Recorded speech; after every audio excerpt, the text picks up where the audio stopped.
How can I keep myself and let her know that I want her to be happy? So I'm going to show you a TikTok where a mom is going to make a grave mistake. I will give you the hint, and after that in the TikTok we'll keep watching till the end and I'll give you my opinion. Okay, so first of all, I will say that the process, the journey is ongoing and probably will be for potentially her entire life. But here's how it started. So she was designated, assigned, observed male at birth. And until about 18 months, didn't really, know too much, just kind of was raising two kids, working full time, not really paying attention to what was going on. That's the hint.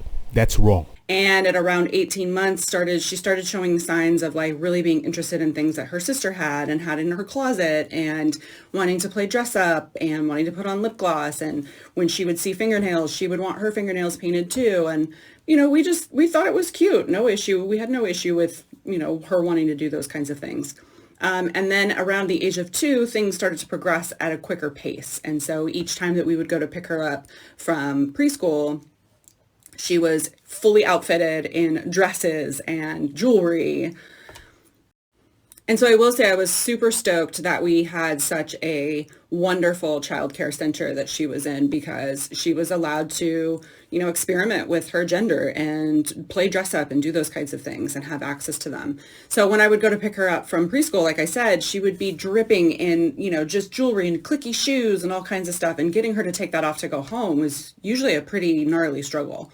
And then around the age of 4, she started wanting to wear like leggings and headbands. She had this one headband she was completely attached to that she felt, I look back on it now and think to myself, gosh, I wonder when she put that headband on, she thought to herself, people see me for who I am. No one's going to misgender me now.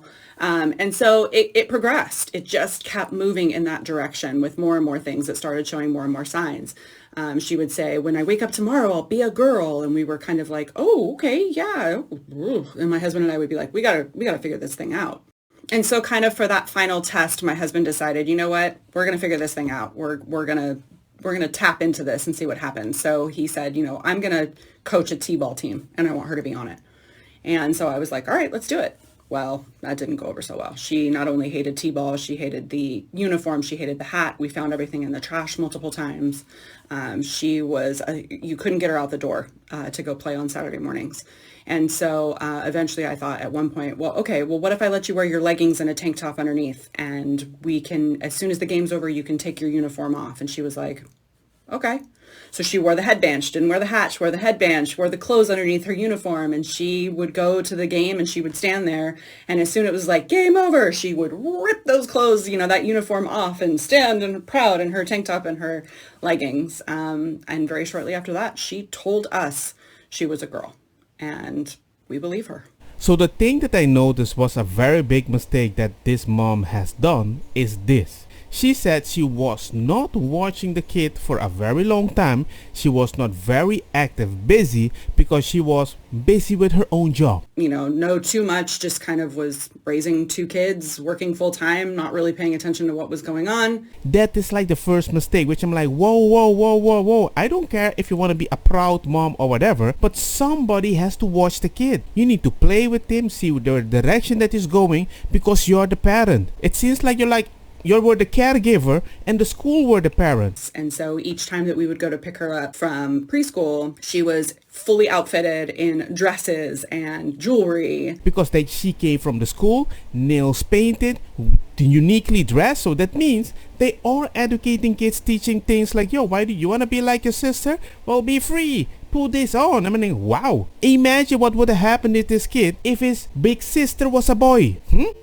It's a social construct. So you abide by the social construct. He isn't born the way he is. But then at the same time, if the sister was a boy, your role ID is gone. But you were kind of happy. Yeah, it's an opportunity. Bada bing, bada boom. I don't see how you can be so confident talking to your kid as if he was a dog. I have a dog, I have a cat. Wow, my cat didn't have a daddy, but the dog was always playing with him, so the cat started barking. F, F. I mean, dude, joke aside, it feels weird. And she was happy. Oh, he ripped the clothes off because he didn't really listen to Papa. And as soon as it was like game over, she would rip those clothes, that uniform off and stand and proud in her tank top and her. Oh, yeah. I don't know, man. It feels like you're just happy that you have a kid that you can give something without understanding the consequence. So now, if he's gonna grow and you realize he have hormones, you're gonna have to give him hormone blocker, puberty blocker, and all those stuff. Hey, man, you do your journey. I will never tell my kid to put in tattoo because it will make him identify as a biker by any chance. It does not make any sense. If you want to do those permanent thing, cool. I would never advocate for that. Look for a different way to make your kid feel strong, because they did this to my kid. Guess what I did? I asked him, how do you feel? He says, I feel like a king. I'm like, yeah, you're a king. And I bought him a bunch of trucks, and he was like, yeah, I love those. Because let me show you something how a mom felt after doing this stuff. I can't live like this anymore, but I don't want my mom to suffer even more. I'm a 17-year-old girl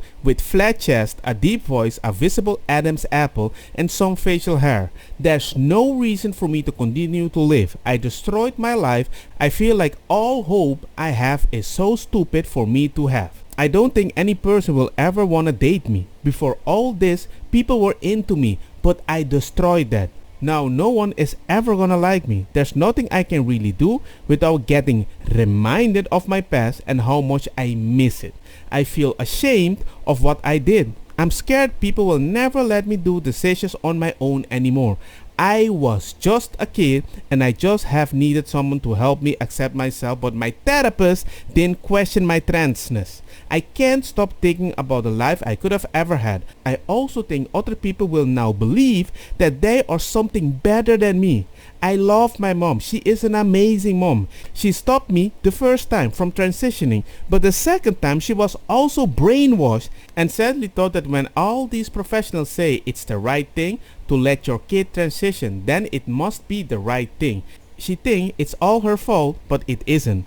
I want to kill myself, but then she will feel even more miserable. Makes sense. How can I kill myself and let her know that I want her to be happy? I'm 17. Why do I have to think about ending my life? It's too much for me to handle. There's no joy in my life. And there's a big chance this is gonna happen to this mom too. So let me know if I showed you something new. Like, share, comment. Bada bing, bada boom. Share this for the people that's experienced this. Just be a good mom and dad. Invest in your kid.